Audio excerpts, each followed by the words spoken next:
विश्व पटल पर अखंड भारत का सपना लिए जीवन जीने वाले मेरे मित्रों, अंतर्राष्ट्रीय योग दिवस पर आपको अनेकानेक शुभकामनाएं और अशेष बधाइयां प्रेषित करता हूं। योग आखिर क्या है? यदि हम योग की बात करें तो भारत राष्ट्र भी योग का प्रणेता या योग का पुजारी या योग का जन्मदाता रहा है। भारत राष्ट्र में योग के प्रणेता महर्षि पतंजलि और महर्षि वेदव्यास के अलावा भगवान श्री कृष्ण जैसे धर्म स्थापना करने वाले धुरंधर महारथी हैं। महर्षि पतंजलि के अनुसार अभ्यास और वैराग्य द्वारा चित्त की सांसारिक वृत्तियों को रोकना ही योग है। महर्षि वेदव्यास ने योग को समाधि की संज्ञा दी है, जबकि भगवान श्री कृष्ण ने श्रीमद् भागवत में योग को योग कर्मसु कौशलम अर्थात कर्म ही श्रेष्ठ कुशलता का नाम योग है। मूल रूप से योग की 8 सीढ़ियां या कह सकते हैं क्रियाएं या कह सकते हैं सिद्धियां जो इस प्रकार होती हैं।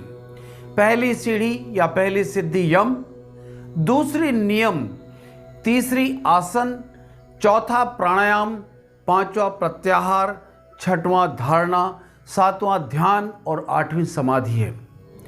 इनसे नियमानुसार क्रमबद्ध आत्म साक्षात्कार किए जाने पर मानव का मन और तन स्थिर होकर देवत्व प्राप्त करते हुए मोक्ष प्राप्त भी कर सकता है। इसी को भागवत में भगवान श्री कृष्ण ने योग कहा है।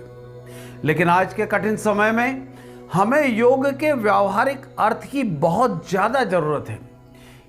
हम यदि योग के प्रति समर्पित हों तो अब हमारे लिए योग एक ऐसा साधन या माध्यम है जिससे हम अपने मन, अपने शरीर, अपनी शक्ति और अपने मन की भावनाओं और खुद की अपेक्षाओं का और उनकी वृत्तियों और व्यवहार से कठिन तालमेल बैठा सकते हैं, जिससे हम हमारे शारीरिक, मानसिक और बौद्धिक पक्षों का भी सर्वांगीण विकास करने में श्रेष्ठ सफलता हासिल कर सकते हैं, जो कि हमारे बहुमुखी प्रतिभा, सम्मान और साधन तथा धन श्रेष्ठ हासिल करने में भी हर पल सहयोगी हो सकता है।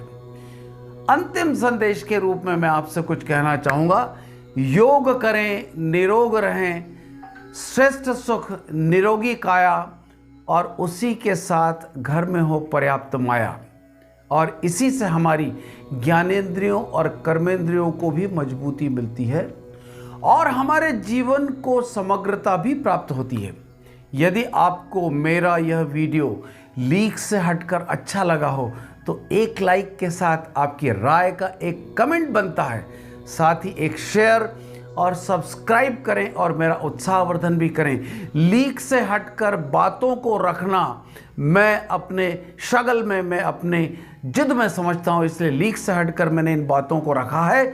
आज योग का मतलब हम सब यही मानते हैं कि योग का मतलब व्यायाम, योग का मतलब शरीर को तंदुरुस्त रखना, लेकिन सिर्फ शरीर को तंदुरुस्त रखना ही योग का मतलब नहीं होता। योग का मतलब है हम तन से, मन से, जीवन से, मानसिकता से, बुद्धि से, कर्म से, हमारे वचन से, हमारी वाणी से, हमारी विधा से, हमारी विद्या से, हमारी धन संपदा से, हमारे परिवार से, हमारे बच्चों से, हमारे बुजुर्गों से, हम सब से कैसे सामंजस्य स्थापित करते हुए एक सुखी और स्वस्थ जीवन जी सकते हैं, जिसमें हमारी मानसिक, हमारी शारीरिक और आर्थिक समृद्धि और हमारा आर्थिक सुख और हमारा आर्थिक स्वास्थ्य भी साथ में संलग्न हो।